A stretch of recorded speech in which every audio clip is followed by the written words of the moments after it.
Bismillahirrahmanirrahim. Assalamualaikum warahmatullahi wabarakatuh. Bagaimana kabarnya semua hari ini? Semoga semua dalam keadaan sehat walafiat. Dan ingat tetap patuhi protokol kesehatan dimanapun kalian berada. Oke, sekarang kita akan masuk di bagian E, struktur teks berita.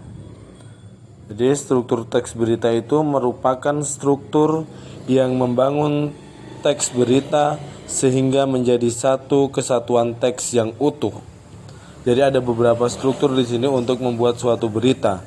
Jadi ketika strukturnya ini lengkap semua, berarti berita itu dianggap suatu berita yang utuh. Jadi setelah kemarin kita belajar tentang pengertian berita menurut para ahli, unsur-unsur berita, syarat-syarat berita. Sekarang kita belajar struktur teks berita.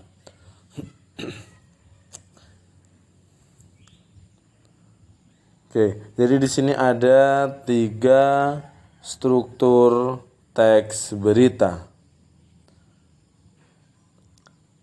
Mudah-mudahan kalian nanti setelah Bapak jelaskan ini dapat lebih memahami tentang apa itu sebenarnya struktur teks berita. Ada apa semua nanti di situ. Oke, tolong disimak dengan baik dan dengan seksama. Baik, untuk struktur yang pertama itu ada orientasi. Jadi orientasi itu berisi mengenai pembuka dari suatu peristiwa yang diberitakan. Biasanya terdapat penjelasan singkat mengenai berita tersebut. Jadi orientasi ini lebih mudahnya dimaksud itu memberikan pengenalan tentang apa sebenarnya yang ada dalam berita tersebut. Oke, orientasi itu pengenalan. Yang kedua itu ada peristiwa. Peristiwa itu berisi mengenai jalannya kejadian dari awal sampai akhir yang didasari oleh fakta dari lapangan. Ingat, berita harus sesuai dengan fakta yang ada. Jangan dibuat-buat karena berita itu dipertanggungjawabkan. Jadi kalau beritanya itu sesuatu yang hoaks, maka orang yang menulis berita itu dapat dikenakan sanksi pidana. Jadi hati-hati dalam menulis berita. Jika nantinya mudah-mudahan di antara kalian ada yang menjadi seorang penulis berita atau pencari berita, jangan pernah membuat berita yang bohong. Oke, yang ketiga itu ada sumber berita. Sumber berita itu berisi mengenai sumber didapatnya berita tersebut. Biasanya sumber ini ditulis pada media cetak seperti koran, ada juga majalah, itu biasanya ditulis di situ. Tahu sumber? Sumber itu berarti asal mula dari mana didapatnya itu berita. Seumpama Bapak memberikan informasi tentang berita, maka namanya Bapak akan ditulis di situ, ditaruh di dalam kurung.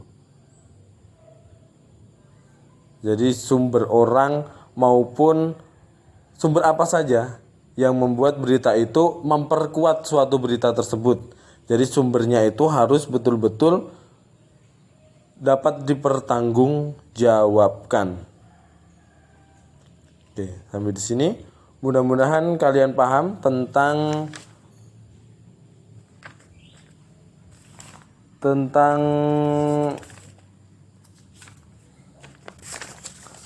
struktur teks berita itu. Oke, ada 3 struktur teks berita. Ada orientasi berita, peristiwa, dan sumber berita. Berikutnya kita masuk bagian F, perbedaan teks berita dan teks non berita. Jadi ada yang membedakan antara teks berita dan teks non berita itu tidak sama. Kita masuk di teks berita. Oke, teks berita itu ada 5. Yang pertama faktual dan aktual. Yang kedua dibuat oleh wartawan.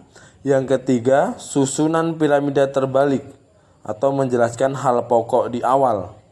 Yang keempat, bahasanya komunikatif. Kelima, tidak mencantumkan opini pribadi. Oke, faktual dan aktual, sesuai fakta dan baru saja terjadi. Aktual itu masih hangat-hangatnya. Yang kedua, dibuat oleh wartawan. Jadi wartawan itu adalah orang yang mencari berita. Setelah dia mencari, maka berita itu dibuat dan kemudian diterbitkan. Yang ketiga, susunan piramida terbalik menjelaskan hal pokok di awal. Jadi hal-hal yang dibahas atau yang menjadi inti itu dijelaskan pada awal berita. Yang keempat, bahasanya komunikatif. Komunikatif itu mudah dimengerti. Mudah dimengerti, komunikatif. Yang kelima, tidak mencantumkan opini pribadi. Jadi jangan sampai apa yang kita pikirkan secara pribadi itu kita cantumkan dalam suatu berita. Jadi berita itu harus dicantumkan, harus ditulis sesuai dengan apa yang terjadi. Berikutnya kita masuk di teks non berita. Teks non berita juga ada 5 di sini. Yang pertama, dia faktual atau sesuai fakta. Itu faktual, tetap dia harus sesuai fakta. Yang kedua, dibuat oleh ahli dalam bidangnya. Jadi bukan sembarang orang yang membuat teks non berita ini. Yang ketiga, induktif. Hal pokoknya di akhir. Jadi hal-hal pentingnya itu di dalam teks non berita ditulis atau ditaruh di akhir-akhir suatu tulisan. Yang keempat, bahasanya sesuai jenis teks. Beda-beda ya. Jadi disesuaikan jenis teksnya bahasanya. Yang kelima, mencantumkan opini pribadi. Jika teks berita itu tidak diperbolehkan mencantumkan opini pribadi, di teks non berita itu mencantumkan opini pribadi. Opini apa itu? Pendapat. Jadi dicantumkan pendapat pribadi. Yang penting dibuat oleh ahli dalam bidangnya. Oke, cukup sekian. Ingat, tetap patuhi protokol kesehatan, memakai masker, mencuci tangan, dan hati-hati hindari kerumunan karena virus corona di mana-mana. Oke, mudah-mudahan sampai di sini